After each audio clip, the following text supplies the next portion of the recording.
আয়েশা রাদিয়াল্লাহু তাআলা আনহা বলেন, কানা রাসূলুল্লাহ সাল্লাল্লাহু আলাইহি সাল্লাম ইজাস্তাকা মিন্না ইনসানুন, যখনই কোনো মানুষ আমাদের অসুস্থতার কথা বলতো, যে কোনো মানুষ বলতো আমি অসুস্থ, মাসাহু বিয়ামিনিহি, তখন আল্লাহ রাসূল তার ডান হাত দিয়ে তার গায়ে এটা শরীরটা বোলাতেন, হাত দিয়ে বোলাতেন আর বলতেন আজহিবিল বাস রব্বান নাস, হে মানুষের প্রতিপালক তুমি রোগ দূর করো, অশ্বে আরোগ্য দাও, আনতা সাফি তুমি আরোগ্য দাতা, লা শেফা কোনো আরোগ্য নেই, ইল্লা শেফাউকা শেফাম তোমার আরোগ্যই চূড়ান্ত, এমন আরোগ্য দাও যাতে করে কোনো রোগী না থাকে।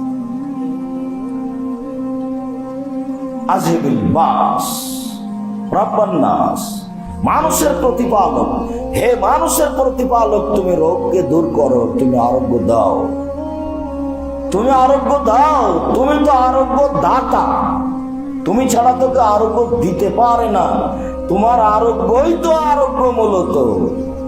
আয়েশা রাদিয়াল্লাহু তাআলা আনহা বলেন, রোগীর গায়ে এভাবে হাত বোলাতেন আর মুহাম্মদ সাল্লাল্লাহু আলাইহি সাল্লাম এই দোয়া পড়তেন, আজহিবিল বাস রব্বান নাস অশফে আনতা শাফি লা শিফা ইল্লা শিফাউকা শিফাউন লা ইয়াগুদিরু সাকামা। জরুরি মুখস্থ করতেই হবে, আপনি বাধ্য মুখস্থ করতেই হবে, যে কোনো মূল্যে করতেই হবে। আয়েশা রাদিয়াল্লাহু তাআলা আনহা বলেন, কানা নবী সাল্লাল্লাহু আলাইহি সাল্লাম ইযা ইসতাকাল ইনসানু শাইআ বিকুরহিন আও জুরহিন আও কারহাতিন আও জুরহিন ফাকানা বিইসবাইহি, যে কোনো মানুষ অসুস্থতার কথা বললে, ব্যথা, ফেটে যাওয়া, কেটে যাওয়া, যে কোনো কিছুর অভিযোগ পেশ করলে তিনি বলতেন বিসমিল্লাহি তুরবাত আরজেনা বেরিকাতে বাজেনা লিসফাশাতিমনা বেইজনে রব্বেনা।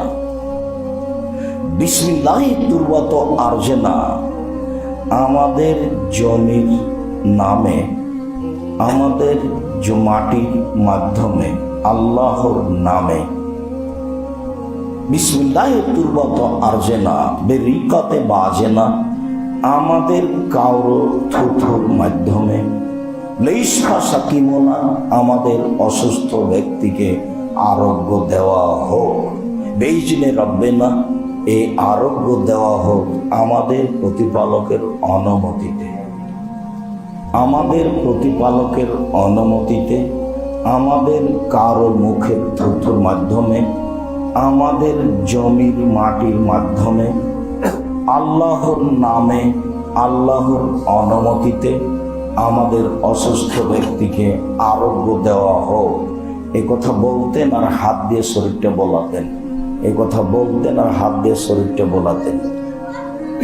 বিসমিল্লাহি তুরবাত আরজেনা বেরিকাতে বাজেনা লেইসফা সাকিমনা বেইজনে রব্বেনা। বুখারী মুসলিম। বলতে শিখতে হবে আপনাকে।